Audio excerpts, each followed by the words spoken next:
combustion, on a l'oxydation, où un combustible, comme par exemple le bois quand on fait un feu, mais ça peut être autre chose, un combustible réagit avec un comburant. Le comburant, c'est la molécule qui alimente la combustion. Donc, cette molécule-là, souvent, et presque tout le temps, c'est CO2, le dioxygène, ce qui fait que c'est une oxydation, pour produire du CO2 et de l'eau.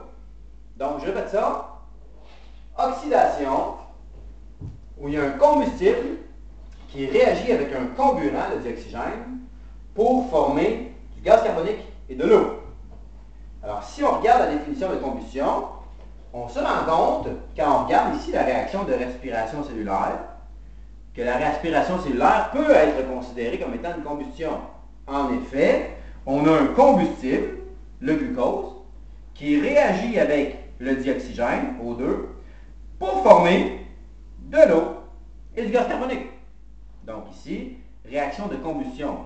Est-ce que ça veut dire qu'on a un paquet de petits feux qui s'allument dans nous quand on fait la réaction de respiration cellulaire? Pas du tout. On a ici une combustion particulière, la respiration cellulaire, qui est une combustion lente. On n'a donc pas de flamme, il y a de l'énergie dégagée, mais l'énergie elle est dégagée plus lentement. Donc on va parler de combustion lente. Okay?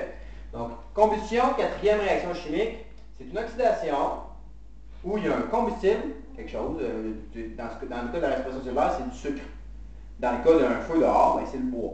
Il y a un combustible qui va réagir avec un comburant, le dioxygène, pour former du CO2 et de l'eau. J'ai parlé tantôt de la respiration cellulaire comme étant une combustion lente. Donc une combustion qui dégage un petit peu d'énergie très lentement. Il y en a d'autres combustions comme la respiration cellulaire qui sont lentes. Par exemple, la corrosion. Quand on va laisser du métal et qu'il va rouiller, c'est pas quelque chose de très rapide. Ça dégage un petit peu d'énergie et c'est extrêmement long. On va donc parler de combustion lente. À l'inverse, on a la combustion vive, n'est-ce pas? Alors, quelque chose de très spectaculaire ici, voici une briquette.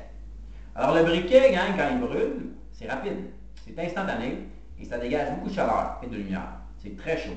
Okay? Donc, là-dedans aussi, on a un combustible, qui est le gaz qui est dans le briquet, un comburant qui est l'oxygène qui alimente la combustion, et ça produit du gaz carbonique et de l'eau en bout de ligne. Donc, combustion vive. Dès qu'il y a flamme, dégagement d'énergie, assez d'intensité quand même au niveau du dégagement d'énergie, on parle de combustion vive. Et finalement, la dernière forme de combustion, c'est la combustion spontanée. Dans ce temps-là, c'est quelque chose qui va s'enflammer directement sans avoir besoin nécessairement qu'on lui fournisse de l'énergie au départ. Nous, quand on va allumer un feu, on augmente la température. Mais à ce moment-là, si on augmente la température, c'est nécessaire d'augmenter la température pour déclencher la combustion. Ce n'est pas une combustion spontanée. Par contre, quand c'est très très sec à l'extérieur, puis que là, d'un coup, on a du bois qui est extrêmement sec, puis on a une chaleur à l'extérieur de 40 degrés, par exemple, parce qu'il fait extrêmement chaud, puis là, il y a un feu qui se déclenche, mais dans ce temps-là, il n'y a pas eu d'énergie apportée au milieu nécessairement instantanément pour que la combustion se déclenche. Ça veut dire qu'on a une combustion qui est spontanée. C'est une forme particulière de la combustion vive. Vous avez tout ça dans la note de cours. La dernière réaction chimique que je vais aborder rapidement, parce que je vais m'attarder beaucoup à ça cette semaine jeudi, c'est la neutralisation acido-basique. Donc, on a vu ensemble dans les vidéos précédentes qu'est-ce qui était un acide, qu'est-ce qui était une base. Souvent, quand il y a des catastrophes naturelles ou des déversements quelconques de substances qui sont acides ou basiques, on va vouloir les neutraliser. C'est-à-dire qu'on va vouloir enlever l'effet de l'acide ou enlever l'effet de la base. Par exemple, si je mange quelque chose de très épicé, je peux aller prendre quelque chose de basique par la bouche, des anti-acides, en fait, comme des Tums ou du Pepto-Bismol, qui vont neutraliser l'acidité qui est présente dans mon estomac. Okay? Alors à ce moment-là, on fait ce qu'on appelle une neutralisation acido-basique. Pour ce faire, on doit faire réagir un acide avec une base.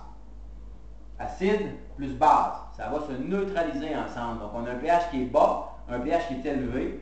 Quand on va les faire réagir ensemble, on vise un pH neutre à 7. On se rappelle, acide, par exemple ici HCl, la molécule commence par H et se termine par un non-métal. Base, la molécule commence par un métal et se termine par un non-métal ou encore un ion polyatomique comme OH. Donc base NaOH, acide H.